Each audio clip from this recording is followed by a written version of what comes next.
Today we're reacting to the Brokie Epidemic. I ain't gonna lie, bro. I ain't no broke ass nigga. But I haven't been broke since high school. That's just me though. But to all you niggas that is broke, go ahead and get you some money, bro. Application, job application. I can help you fill one out. Hit me up on IG. But let's get into this video though. So lately, the internet is having beef with broke people, or at least who they perceive are broke people. I'm convinced 90% of the people saying Brokie unironically to offend others are usually brokies themselves. Regardless, I've got a love-hate relationship with this term. I think it's pretty funny if used ironically, and actually I still find it funny when used unironically because it's a huge beacon that basically shouts, I'm the actual broke and jealous one who's projecting it. Yo, I want to know what you guys think though. What considers you broke? Is it like a certain amount of money that like you don't have that considers you broke? Is it the money you save but just have for spending, like the amount of spending money that you have? Cause like I'm saying personally, I can be broke. I can have like 50 bands in like savings, but if I have like 200 in my check-ins, I'm gonna still say I'm broke. I'm gonna be honest, because like that's the spending money I have. I only have 200 spending, but my net worth, like, is it your net worth or is it how much do you spend? What considers you broke? On to everyone else. By the way, you're not a bad person for wanting financial freedom or pursuing a successful level of wealth. I personally don't care about becoming the next Elon Musk of the world, but I'd be lying if I said I didn't at least care enough about money to still be responsible in how I earn it, spend it, and understand it. The reason I mention this is because a lot of people who get pitfalled by this Brokie ideology are usually doomed to actually be the brokest of all, since they seem to be racing to the bottom by making the rich richer while making themselves even broker, but then calling everyone else broke instead. This burrito bowl dinner on DoorDash comes to $41, but thanks to Klarna, you can make 4 payments of $10.40 over the course of 6 Bro, weeks. I swear to God, if you are using Klarna or Afterpay to buy Uber Eats or DoorDash, you deserve to get smacked across the face so hard your entire lineage feels the entire slap of the palm of the hand that hits you, realizes that it was your mistake, and goes and beats you the fuck up. First off, ordering Uber or DoorDash in itself is like some lazy nigga shit. Now, I can't lie, I've been going crazy the past 2 days.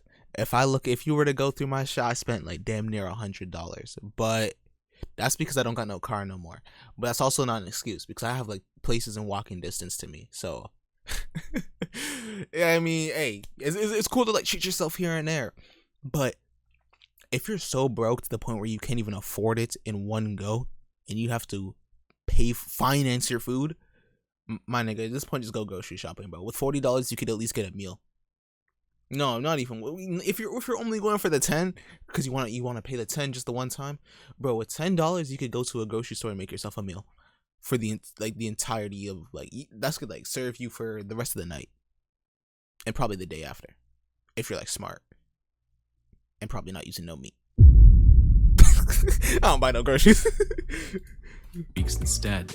Buy now, suffer later. This is the biggest component pushing forward the Brokie epidemic, which is the buy now, pay later trap. The most poverty spec behavior that these anti-brokies cope with is how, because they can afford nice things constantly, they must not be the broke ones. Therefore, the real brokies are all of us who don't have the nice things like they do. Newsflash, financing things isn't actually affording it. Why are we still confusing these two? There's this really cool video where it talks about how a lot of people still mix up wealth and debt. Denali, 2,500. You jealous, ain't you? Whoo-wee, that's a lot of money. We work at the same place. You know, I know about what you make. Bro, I be seeing that shit, bro. I'm not gonna expose my wage, but I'm not rich or none. I'm not making like CEO money, and I'm definitely not making none from YouTube. But bro, tell me why I pull up to my workplace and in the parking lot I see a nigga driving a Scat Pack. I'm like, bro, first off, you're not helping the stereotypes. You're not helping the stereotypes, gang. Second off, bro, that car is damn near your year's salary. Like I know you can't afford that, bro. I'd be looking at Honda Civics and I'm like, damn, bro, is it the right time to buy one right now? Is it the right time? And I'm looking at the 2020s. That shit is 5 years old. Like, bro, it shouldn't even be, and it's used. I'm looking at used 2020s. So I'm like, damn, how much would it cost for me to, bro, before I buy a car, realistically, I need to have a net worth of $25,000. And I'll probably drop like 15,000 as a down payment and then finance the rest. But niggas will finance an expensive ass car and be like, oh yeah, my car costs a lot, my nigga. No, you're actually in debt. Not me though, stay safe. Cause like, hey bro, you don't know, anything could happen. That's the one thing I'm scared of, bro. Anything could happen, your life situation could turn around and maybe you're not able to pay your car off anymore, bro. Nigga, I haven't posted in like damn near a month because I had to move out of my mom's house. Nigga, I don't, like, this is new. I don't come on. Yeah, I know we work at the same place. I got more money than you. I mean, I don't know what to tell you. You got a lot of debt. You know the difference between debt and money. You got a lot of debt, but I don't think you got that much money. Having a lot of nice things doesn't mean you can't be a brokie. In fact, most brokies try to hide how broke they are with nice things. Why do you think Labubus are a recession indicator? In no universe where we have a healthy economy would people be collecting these. It's just ridiculous, right? We even have people on Twitter constantly bragging about stupid things like, if your car model year isn't as new as mine, I'm not dating you. Or if your car model year isn't newer than insert year, you're a brokie. What's sad is that, like, these are non-car people. Why do they care about what kind of car you have? I mean, in this day and age, most people are even driving like 30-year-old cars. Like, the car market is rough. I've already made a few videos covering that. Yeah, that's the thing. The car market is rough. That's what I was talking about. Now, me personally, I ain't driving no car under like 2018, but that's personal preference, bro. If I make no, I'm about to talk like a stupid consumer now, bro. I was about to say, hey, bro, I make money, I spend money. But that's how you stay broke. What I really was gonna say is, you know, sometimes in life, you're not always gonna be young with a nice car or a car that you want. So, you know, maybe it's okay to make them rambunctious purchases here and there, but only if it's responsible and you could afford it and you know you could do it. Now, me personally, I feel like a 4-year-old, 5-year-old car is probably the best bang for your buck when it comes to performance and longevity, because the maintenance is probably not going to be too crazy considering it's like fairly new. The longevity, again, it's a newer car. It's not going to you're not going to need too much work on it, if none at all. You know, just regular oil changes, make sure you're using getting gas and like that. And that's calm. I feel like that's calm. I need a rear view camera. Now, I'm not saying I can't reverse park without one, but it's like, bro, cameras are just nice, you know? Like, come on, bro. Apple CarPlay, like, come on, bro.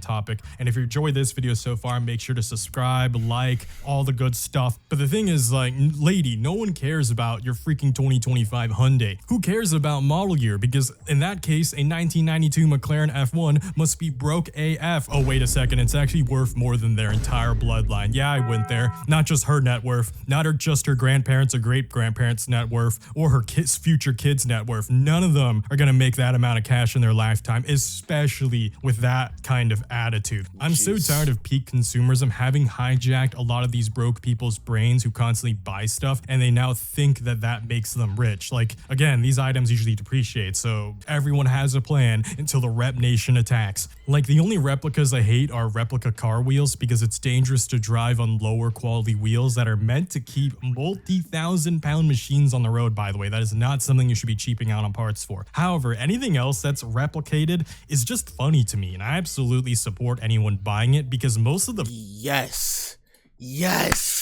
I'm glad he went there. My nigga, Panda Buy was one of the greatest things to ever happen to this world, bro. Back when it was a thing, holy shit, Panda Buy made me rich. When I say this, first off, 19, I was broke as hell. I literally had no job, no way of making money, and this is during the times I was going to the clubs, talking to high maintenance woman, will say. So I'm like, damn, bro, how am I going to get some bread? How am I supposed to get some money? knowing that these jobs are not hiring a young black fellow like me, I decided, Panda Buy. I would go on Panda Buy. I think there's a couple times where I bought like a bulk of, what was it, Montclair beanies. Each one, bought them for $3. Brought them over to Canada. Facebook Marketplace. It's like hand in hand. Just boom, a dap up right there, bruh. Sell them Jones for $100. Now you might be thinking, damn, my nigga, $100? That is crazy. Now, I got a first sale so quickly, and I was like, oh, this is smooth money, right? So I hit one of those. And I was like, you know what? The sales are starting to slow down a little. So I bumped it down like half the price. So now when people see it, it's like, damn, went from 100 to 50? He's trying to get this out of his hand. Start selling them there. Boom. And after like it slowed down even more. So I was like, okay, I have a bit left. Someone bought them all off my hand for $20 each. And I was like, hey man, I am not going to complain. That is still money. Now, boom, another thing. There was like this 8-ball fleece that I bought for literally $20. I sold it for $200, and it was the craziest shit ever, bro. I literally, like, these niggas pulled up to where I lived, and I thought it was gonna be one person. He's talking me over the phone, talking about something. Yeah, is this authentic? I'm like, finesse the shit out of this nigga, bro. I pull out into the lobby. This nigga is 4 deep. Him and all his homeboys with him, all there to authenticate the jacket. I'm like, damn, like I'm out here quivering in my boots, but I'm keeping my composure because I'm like, I know this stupid nigga came here and he's not gonna leave here with nothing. So I'm just waiting. This guy passes it along, hot potato, pass it on, just hand pass, boom, boom, boom. They each check it. Yeah, this looks good. Yep, stitching's good. Quality feels good. Okay, yeah, it's nice. Yeah, here you go. Hands me the 200. Nigga, as soon as I had that 200 in my hand and that door closed,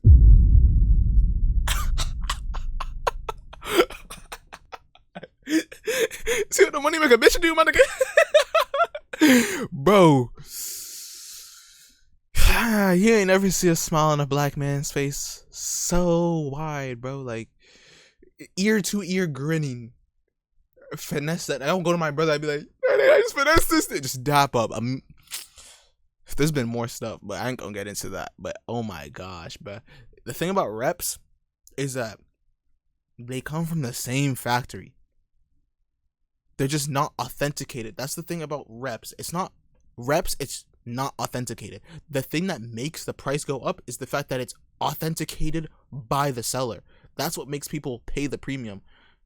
Regardless, it's the same shoe or the same piece of clothing.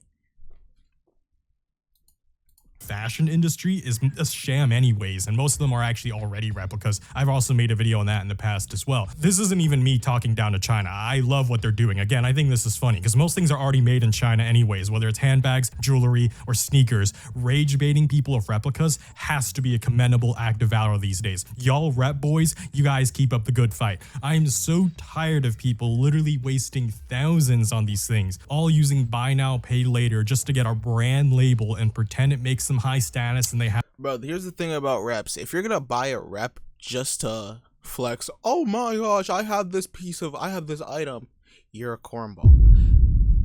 Reps are cool if you actually like the piece. Like, if you actually like the piece, but you're just not trying to pay $1,000 for a pair of shoes or some shit, then it's like, okay, that makes sense. It depends on like how you're going for it. Like, if you actually believe it looks nice, it's not corny, bro. But if you're just getting it because, oh my gosh, now I have this, now I have this, now I have this. Oh yeah, guys, look, I have this Louis bag, or I have this Prada. Like, my nigga, you're a cornball. I'm gonna be honest with you. But that's cool though. Have the right to call everyone else brokies who don't have it. Again, if you just look at how real rich people dress, they usually wear unbranded things or they just wear really cheap clothing. Like, at the end of the day, these aren't like a watch from 100 years ago. If it doesn't have actual history, no one's going to care to keep track of whether or not it's a replica or otherwise. Fake it till you— Bro, you know what pissed me off the most? Them stupid niggas that will call you out to try and see if your shit's repped or not. Like, my nigga, why do you care so much while you're eyeing down another man to see if his shoes are fake. Like, bro, you're in way too deep, my nigga. You could be looking at some pretty woman. You could literally be looking at ways to make some money. But you're here looking at another man's shoes to see if his are fake or not. Make it. Speaking of supercars, the most advanced form of buy now, pay later comes with the existence of supercar specific lenders, also known as exotic car financing. There are 120 to even 144 month financing. That's 12 years, by the way. That's almost a 15-year mortgage at that point. To put this into perspective, someone financing an $80,000 Dodge Challenger Hellcat for 29.99% APR for 72 months is actually buying that car for 160 grand, basically double what the car's price is. I made a whole video talking about this, not going to re-explain it here, but the point is, like, you can only imagine how much worse this must get for something that is twice the duration of 72 months. Yeah, I'm gonna say it, but Dodge has a chokehold over the black community. 144 months. The interest payments on that must look completely asinine. You probably already know better than I. Literally no actual rich person is doing this. I noticed a lot of the 2025 Brokie Epidemic has a lot in common with the— What the fuck? You put Dodge Hellcat keys in front of a nigga. Oh, you're Dodge Hellcat! Dodge Hellcat!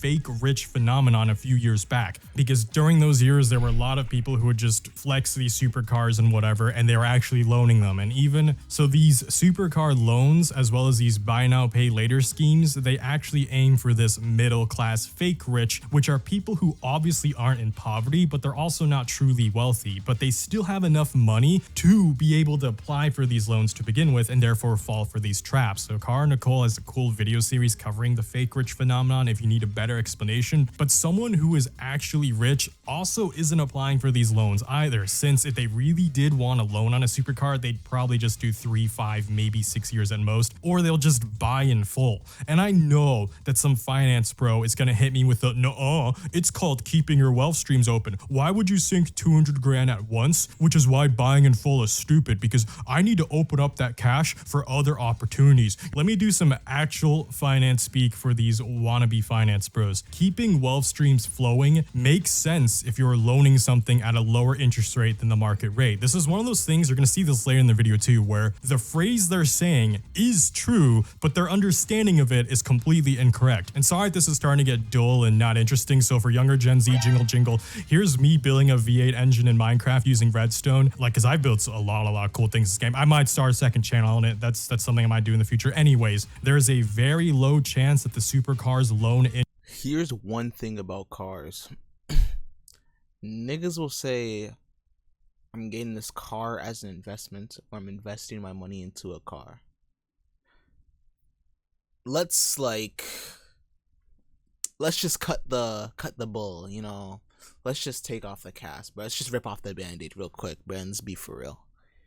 As soon as you drive that car or even use the car, every day you use it, it's literally going down in value, depreciation and whatnot. So you talking about the whole investment thing, it's not really an investment, it's a luxury. And I think a lot of people get the two mixed up a lot. Like, yes, it's an investment for your time maybe, but I wouldn't even say that, because the money, if money is time, you're still spending a lot more money. So it's really just a luxury.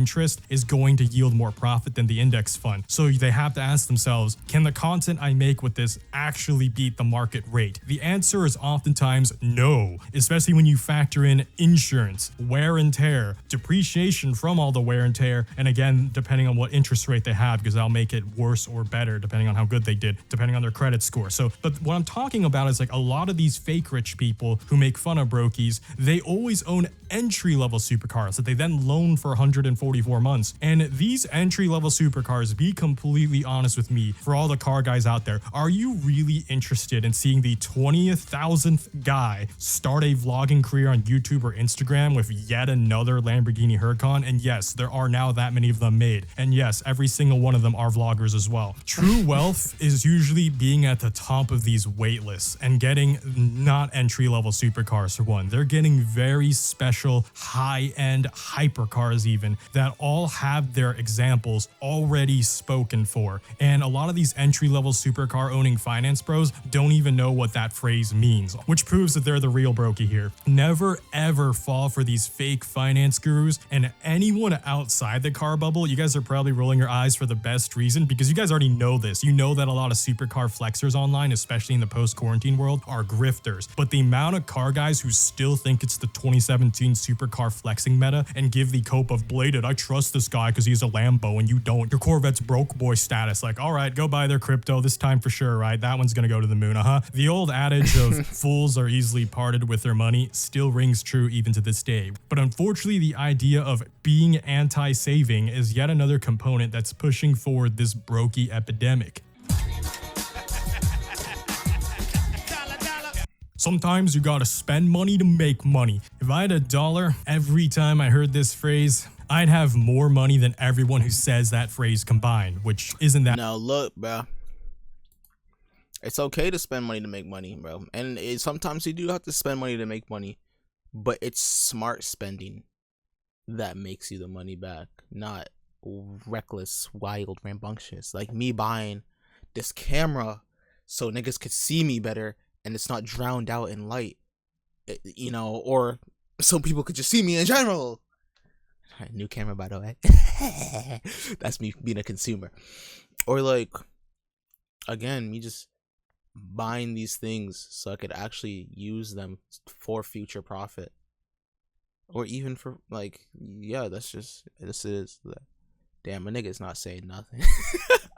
Much, since most of them are actually in debt. So I think literally anyone watching already has more money than most of them. If you're 15 years old and haven't even worked a job yet, congratulations, you technically have a higher net worth than most of these people with this logic. And again, like I said earlier this video, this phrase is true. It's not incorrect. The understanding of it is what's incorrect. I don't want to sound like a bitter guy who's jealous of self-made millionaires. I think it's okay for individuals to gain financial independence and run a business they can be proud of. The problem is that a lot of people who say this phrase nowadays have no idea what it actually means. Instead, they just use it as an excuse to needlessly dump tens of thousands in hopes that they'll someday strike it big. Sometimes they just use this to even cover up bad habits. Like, there are people who unironically call others brokies for not being able to DoorDash $30 on mid-as-hell fast food slop. I see this comment way too much on Caleb Hammer's channel. It's a horrible cook, because whenever he makes fun of people for eating out too much, you always have people who are like, well,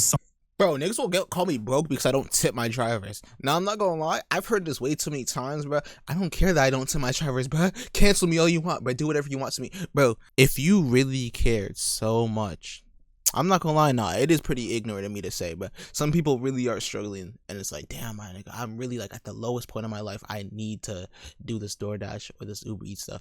But I don't think it should really be put on the people to tip, bro. If you really want to change, bro, it's like you literally got to stop tipping and make it so it's a failed business. So the company has to pay these niggas more. And if they can't, and it ends up going onto the customer, then so be it, bro. Like, why are you ordering DoorDash in the first place, man?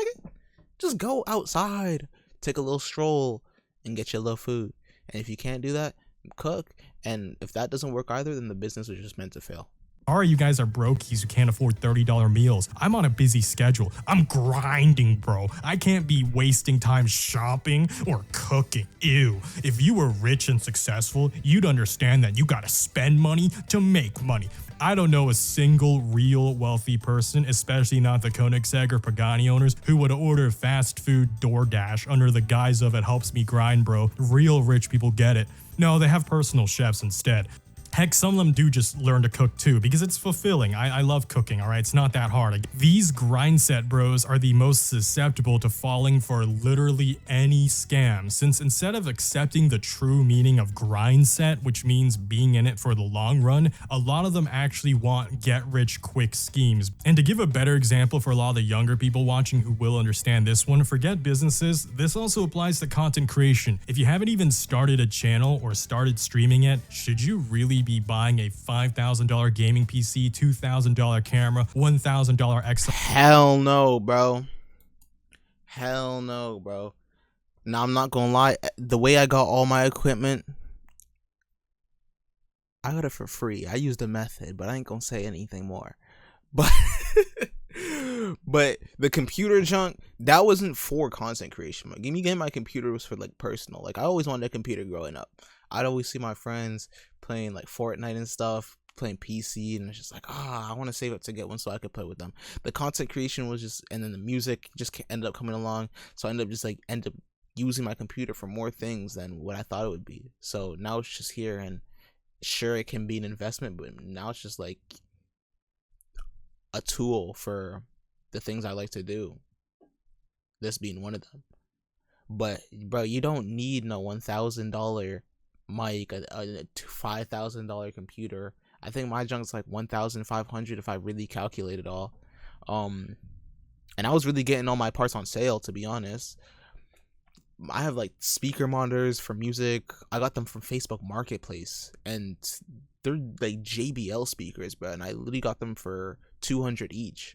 They're big as shit. And this mic was only like $150, bro. So, you know, you really don't need the most. But even my keyboard, $30 off of Facebook Marketplace. Like you really don't need to go crazy with all that expensive junk. Especially if you have a phone. A phone is really all you need to start like most of your content creation. As long as you have a phone, like, bro, think of Laser Dim, bro. That nigga doesn't even have a computer or use FL, but was using BandLab.